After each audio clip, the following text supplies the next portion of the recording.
Hi guys, and welcome to the video edition of the Digital Marketing Masters. This is Yolanda Rose, and today I'm going to take you behind the scenes into LinkedIn Sales Navigator. Now, if you haven't listened to the podcast, go to iTunes or Spotify and listen to episode number 25 of the Digital Marketing Masters podcast, where I break down 3 strategies that you can use to grow your influence on LinkedIn. And this is just a small segment that I'm talking about right now, which is LinkedIn Sales Navigator. Now, I already have my account set up. So what you need to do if you do have your account set up, or if you haven't, this is the basic thing that you would need to see. I just went into edit sales preferences. So I can change this to absolutely anything I want. So let's change this to New York. If I want to start prospecting in New York. So let's go New York, United States, Albany, New York area, Buffalo, New York area. Okay, I honestly don't know any other place in New York, so let's go done. And who we want to reach. I mean, I have a whole bunch of people here. We can unselect them. Okay, but you can see how granular this gets. Computers, networking, construction. So the industries are, there's a long list of them. Then you can search by company size, and this is great if you're doing some B2B prospecting right here. So if you're targeting those big companies, you can just untick those boxes, or if you're only searching for those small companies, small and medium to size enterprises, you can select your company size right here. And here you can target the function of the person or the people that you're trying to target. Administrative people, human resources, entrepreneurs, engineering, legal, marketing, operations, production, sales, support, real estate. And then you can start filtering on seniority level as well. VP, director, manager, entry level, senior. So let's try and start searching for people that I want to start filtering out on LinkedIn Sales Navigator.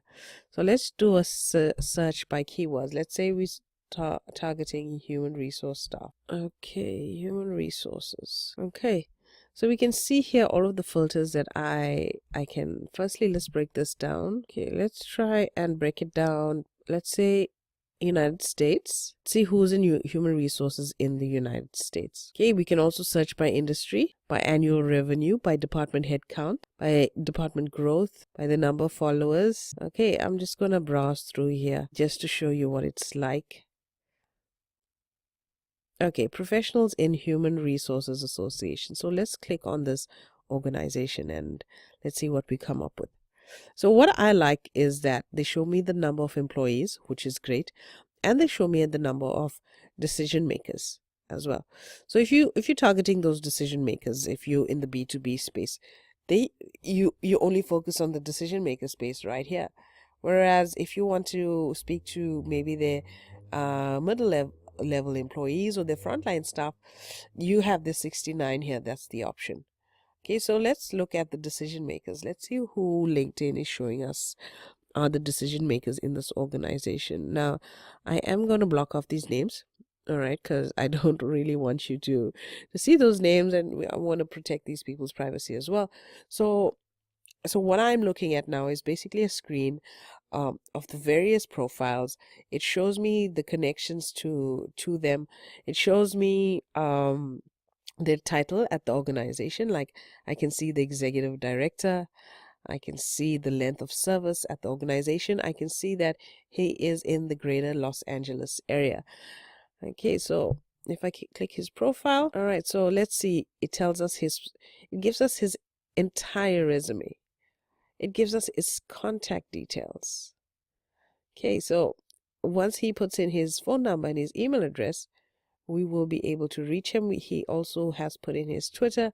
We can view that as well. So you'll find executive staff not putting their contact details there for obvious reasons, but you can find support staff, like maybe his PA. Let's see if we can find his PA. Let's go to 69 employees and let's see who we find. Okay, we do find the same people because obviously they're overlapping, but we're going to find the junior people as well. We find recruiters, business analysts, club members, coordinators, board member. Okay, so it is quite nice and it's really granular. So how I tend to use this in terms of podcasting, I on my other podcast, I actually research people. I actually interview high level CEOs in South Africa. So this is where I go. I search down the various companies that I'm looking at. In my case, it's financial services, and it brings up everybody that I want, from the top level staff, board members, CEOs, COOs, and this is how I prospected the launch of my second podcast, solely through LinkedIn Sales Navigator. So this is a really great tool as well. Like I said, the executive staff don't really put their contact details, but they do give you a starting point as to where to go in the organization that you want to do business with. Okay, let's play around with a relationship some more. You can search group members, whether it's a first or second degree connection. You can search by industry. For example, if we're searching for human resources in the financial services industry, those people come up. So even if you're targeting by profession and not exactly by company, you can just take out the company status and just search for human resources staff. Maybe you want human resources staff at a master's level or a doctorate level. That is all possible. I mean, if we look at seniority, okay, it doesn't really give us the qualifications, but we can only target senior staff. For example, owners, VPs, directors, managers. All of those filters are right there. What I like about LinkedIn is, like, for example, if we click on this lady, I can send her a message right here from LinkedIn Sales Navigator, even though she's not a connection of mine on my personal profile, which is very, very cool. With LinkedIn Sales Navigator, they give you an allocated, I think it's about 50 emails a month per subscription, and you can message up to 50 people. And so in this case, this contact doesn't really have her contact information here. If I wanted to reach out to her, I would send her a message.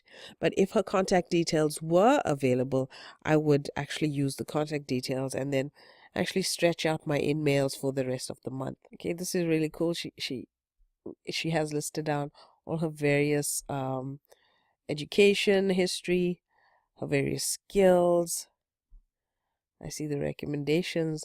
So even if you're headhunting on LinkedIn, this is a must-have tool. If you're in the recruitment space and the talent space and you're headhunting, everything is right here for you. It's like you're picking the best strawberries from the strawberry plant. That's how that's how I actually view Sales Navigator, actually, because it provides the best kind of information. And Facebook doesn't give you this, Twitter doesn't give it to you, Instagram doesn't give it to you, this kind of granular information about the individual. I mean, nobody's going to write co-chair of social media and events at their various place of work, and nobody puts in that kind of granular information on Facebook, but everything happens on LinkedIn. Okay, so if we go to the Discover tab, based on your settings that you've put in and your various activity levels on LinkedIn Sales Navigator, you would get recommended leads as well. Obviously, I haven't been playing with this a lot, but you will get recommended leads, recommended accounts, and I can edit my sales preference as well. So one thing I have been building as I've been going through various profiles, I have been identifying people that I would like to come back to. So I've actually broken it down to executives. I put in another label here for web and another label here for interviews. And at any time I can, if I'm ever short of interviewing high-level people at various organizations in South Africa, I just go to this list over here and everything is broken down for me. And as I play around and as I come across these interesting profiles, I would basically click on these three dots and add the person to the various lists, or create a segment if I need to, if I'm starting a different list, and it all starts pulling up till I get a nice chunk of information that I can refer to at any time. Okay, so these are the search features of LinkedIn Sales Navigator. I hope that I was able to bring you some insight into the navigation of Sales Navigator. Okay, so that's it for now in this episode of the Digital Marketing Masters. I'll catch you next time.